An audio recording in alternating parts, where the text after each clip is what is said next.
Everyone, कैसे हैं आप सब लोग। आई होप आप सब बहुत अच्छे होंगे, फिट एंड फाइन होंगे।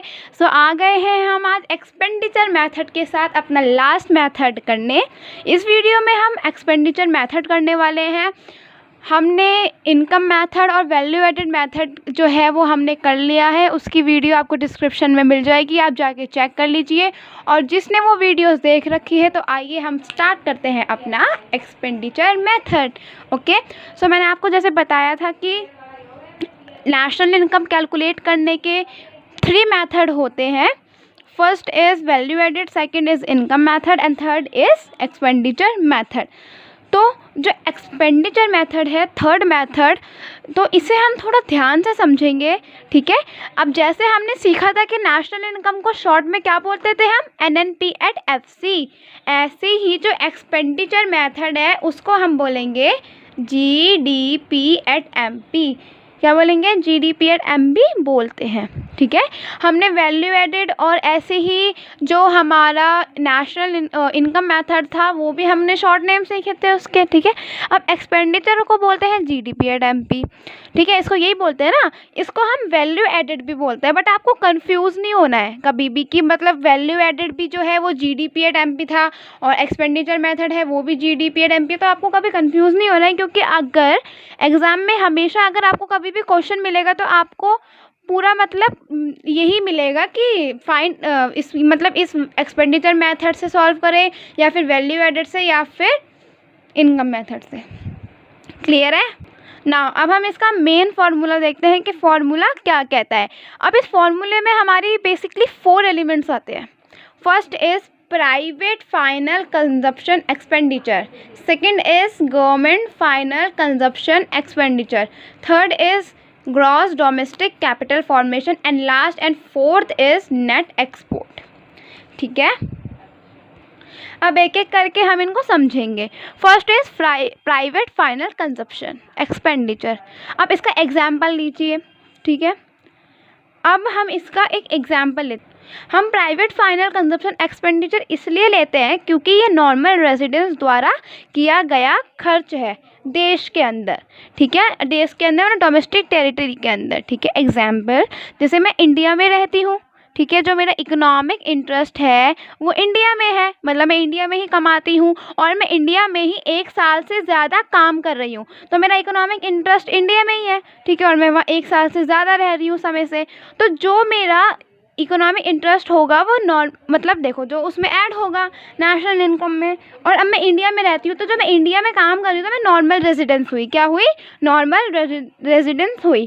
तो मेरा जितना भी खर्च इस देश में किया गया है वो कैसा खर्च है, private final consumption expenditure, okay. और अब बहुत सारे बच्चे बोलेंगे कि मतलब मैम जो फॉरेन कंट्रीज़ के लोग होंगे उनका नहीं होगा, तो करेक्ट, जो फॉरेन का पैसा कभी भी इंक्लूड नहीं होगा। अब ठीक है, plus second is government final consumption expenditure, government की तरफ से किया गया फाइनल कंजप्शन एक्सपेंडिचर। ये वो एक्सपेंडिचर है जो गवर्नमेंट एडमिनिस्ट्रेटिव सर्विस में करती है। अब एडमिनिस्ट्रेटिव सर्विस जैसे डिफेंस में खर्च करा, एजुकेशन में खर्च करा, रोड बनवाई, हेल्थ में खर्च करा, हॉस्पिटल्स बनवाए, तो ये सब जो गवर्नमेंट खर्च कर रही है वो पैसा हम इंक्लूड करेंगे। अब वो पैसा कैसा होता है, गवर्नमेंट फाइनल कंजप्शन एक्सपेंडिचर कैसा होता है, गवर्नमेंट फाइनल कंजप्शन एक्सपेंडिचर। अब जो थर्ड आता है ग्रॉस डोमेस्टिक कैपिटल फॉर्मेशन, इसमें से ही क्वेश्चन में ट्विस्ट आता है, इसमें से ही आपको क्वेश्चन में घुमा फिरा के देते हैं, ठीक है। इसमें आपको हमेशा ट्विस्ट मिलेगा। इसमें से हमें अब देखो, अभी ग्रॉस डोमेस्टिक कैपिटल फॉर्मेशन मतलब इकोनॉमिक स्टॉक में किया गया एडिशन होता है, ठीक है। ये यही होता है, ठीक है।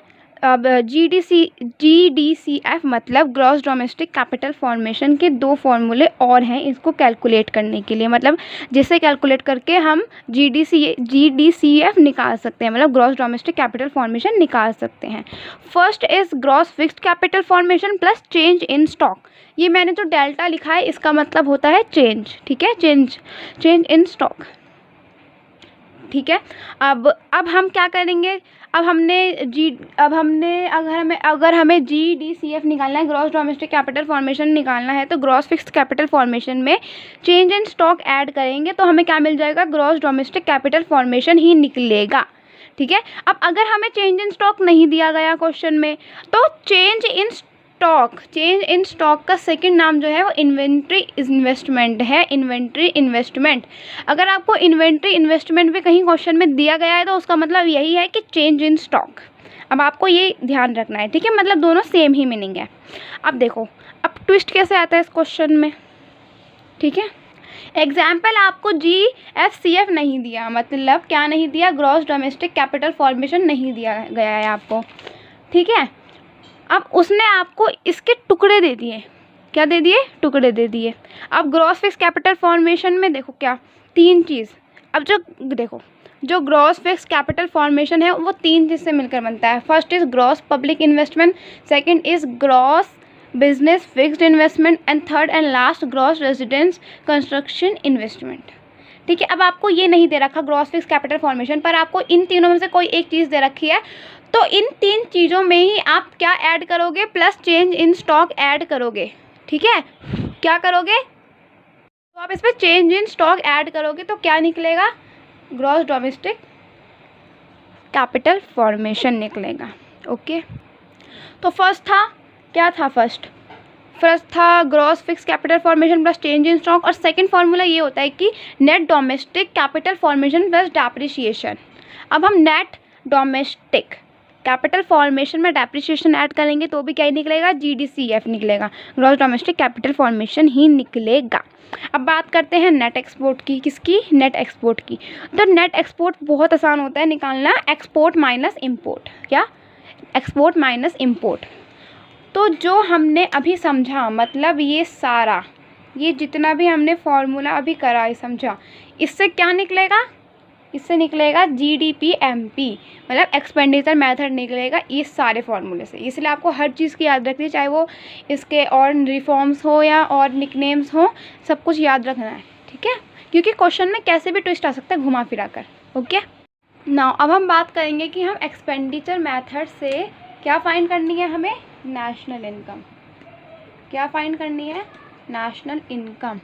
किससे फाइंड करनी है हमें, एक्सपेंडिचर मेथड से नेशनल इनकम फाइंड करनी है। तो अब इसका फॉर्मूला क्या होता है, इसका फॉर्मूला होता है, सबसे पहले तो हम लिखेंगे, क्या लिखेंगे, NNP/FC।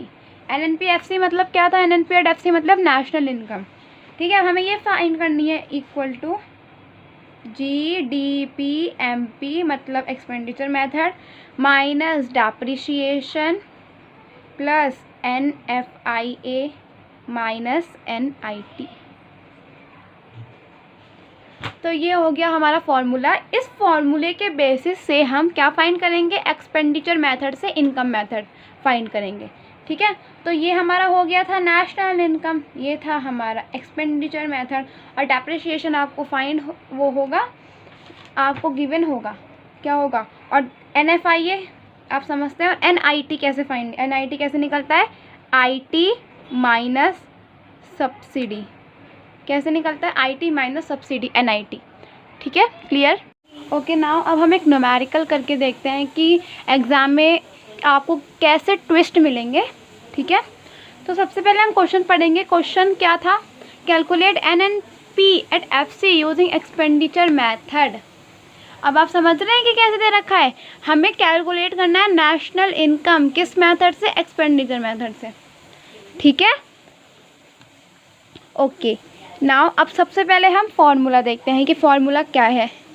GDP/MP equal to private, अब देखो यहाँ पे मैंने शॉर्ट फॉर्म में लिख रखा है, तो आप कभी भी शॉर्ट फॉर्म में नहीं लिखेंगे, क्योंकि अगर आप शॉर्ट फॉर्म में लिखेंगे तो आपको मार्क्स नहीं मिलेंगे। यहाँ पे मेरे पास स्पेस कम था तो मैंने इसलिए थोड़ा शॉर्ट में लिख दिया, बट आपको जब भी आप कोई भी न्यूमेरिकल करो तो आपको पूरा फॉर्मूला लिखना है अच्छे से एकदम। ठीक है, ब्रीफली। तो अब इसमें हम फॉर्मूला पढ़ते हैं, expenditure method equal to private final consumption expenditure plus government final consumption expenditure plus GDCF gross domestic capital formation plus NE मतलब नेट एक्सपोर्ट। ठीक है। तो अब हम एक एक करके इसको समझते हैं, एक एक करके इसको फाइंड करते हैं। अब देखो, अब हमें देखो private final consumption expenditure plus government final plus GD. अब हमें किस में कहीं भी ग्रॉस डोमेस्टिक कैपिटल फॉर्मेशन तो नहीं दे रखा ना, पर हमें इसके टुकड़े दे रखे हैं जो हमने देखा था। देखो क्या क्या देखा था, ये जीपीआई प्लस जीबीएफआई प्लस जीआरसीआई देखा था ना हमने। बिजनेस का था, एक प्राइवेट था, एक रेजिडेंस था, और चेंज इन स्टॉक क्या था, इन्वेंट्री इन्वेस्टमेंट, मतलब उसका दूसरा नाम। अब देखो इन्वेंट्री इन्वेस्टमेंट यहाँ लिख रखा है, इन्वेंट्री इन्वेस्टमेंट कितना है 60, पर यहाँ पे ये तो नहीं लिख रखा ना कि चेंज इन स्टॉक। तो ऐसे क्वेश्चन में आएगा तो आपको कभी कंफ्यूज नहीं होना है कि इन्वेंट्री इन्वेस्टमेंट क्या है, ठीक है। अगर चेंज इन स्टॉक नहीं आया तो उसकी जगह ये है इन्वेंट्री इन्वेस्टमेंट, ठीक है। अब हम इनको लिखते हैं। जो हमारा जीडीपीएमपी हमने लिखा, प्राइवेट था हमारा 730, देखो प्राइवेट जो हमारा है वो है 730। पर्सनल कंजप्शन एक्सपेंडिचर लिखो या प्राइवेट फाइनल एक ही बात है, ठीक है। अब हमारा गवर्नमेंट है 200, देखो government purchasing of good and services 200 लिख दिया हमने, लिख दिया 200 plus gross domestic capital formation तो हमें नहीं दे रखा, पर उसके हमें पार्ट्स दे रखे हैं। क्या दे रखे हैं हमें, पार्ट्स दे रखे हैं, पार्ट्स। देखो इन्वेंट्री इन्वेस्टमेंट तो हमारा चेंज इन स्टॉक है तो वो तो लास्ट में आएगा, ठीक है। अब हमें दे रखा है ग्रॉस रेजिडेंस कंस्ट्रक्शन इन्वेस्टमेंट 60 लिख दिया हमने, ठीक है। फिर हमें 40 ग्रॉस पब्लिक इन्वेस्टमेंट 40 लिख दिया, ठीक है। अब हमें ग्रॉस बिजनेस फिक्स्ड इन्वेस्टमेंट हमने 60 लिख दिया। अब हमारा 20 क्या दे रखा है, अब हमारा 20 जो है तो ये हमने 20 लिख दिया, ठीक है। अब चेंज इन स्टॉक था इन्वेंट्री इन्वेस्टमेंट, ठीक है। अब हम इसको जोड़ेंगे तो 930 प्लस 200 हो गए इन सबको, तो 1130 हो गया करोड़। आपको हमेशा यूनिट हमेशा लिखनी है वरना आपका 1 मार्क्स कट जाएगा। मैंने आपको पहले भी ये बता चुकी हूँ मैं बहुत बार, ठीक है। अब हमें क्या फाइंड करना है, नेशनल इनकम, किससे, एक्सपेंडिचर मेथड से। तो अब हमने नेशनल इनकम का फार्मूला लिख दिया, जीडीपीएमपी minus depreciation plus NFIA minus NIT. तो जीडीपीएमपी हमारा क्या निकला, 1130 निकल गया। डेप्रिसिएशन हमें दे रखा है, देखो 2020 लिख दिया हमने। एनएफआईए दे रखा है, अब एनएफआईए हमें -10, तो ठीक है -10 लिख दिया। उसके बाद हमें क्या निकलना है, एनआईटी। एनआईटी कैसे निकलता है, आईटी माइनस सब्सिडी, तो 20 - 10 10।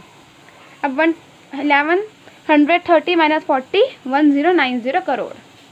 और आपको हमेशा यूनिट लिखना है वरना 1 मार्क्स कट हो जाएगा, फिर क्या हो जाओगे, सैड, एक गलती के कारण से, ठीक है। तो इसलिए हमेशा हैप्पी रहो, सैड तो नहीं होना, हमेशा हैप्पी रहना है। और हमें यूनिट्स भी लिखनी है, ओके। नाउ अब हम पढ़ेंगे last topic, precautions of expenditure method. तो फर्स्ट प्रिकॉशंस क्या कहता है, इंटरमीडिएट गुड्स नॉट इंक्लूडेड। जो इंटरमीडिएट गुड्स होते हैं वो कभी भी इंक्लूडेड नहीं होते हैं नेशनल इनकम में। Transfer income and payment not included. Transfer income मतलब मैंने आपको गिफ्ट दिया तो वो आपकी ट्रांसफ़र इनकम हुई, ठीक है। आपको कहीं से मिली है तो वो कभी भी इंक्लूडेड नहीं होगी। Third is sale and purchase of second hand good not included. जो आप सेकेंड हैंड गुड है वो कभी भी इंक्लूडेड नहीं होगा। And fourth and last is purchase of sale and shares bonds not included. जो आप परचेज करोगे शेयर एंड बोन्स वो भी कभी इंक्लूडेड नहीं होगा। सो ये चैप्टर 4 हमारा यहाँ फिनिश होता है, हमारा नेशनल इनकम चैप्टर फिनिश होता है। आई होप आपको समझ में आ गया होगा। अगर कोई भी डाउट हो तो कमेंट सेशन में कमेंट करके पूछ सकते हैं, ओके। आई होप हर चीज़ क्लियर होगी। So thank you so much. अगर अभी तक मेरे चैनल को सब्सक्राइब नहीं किया है तो सब्सक्राइब कर दीजिए। ये वीडियो कैसी लगी वो भी आप ज़रूर बताइएगा, ओके। Thank you.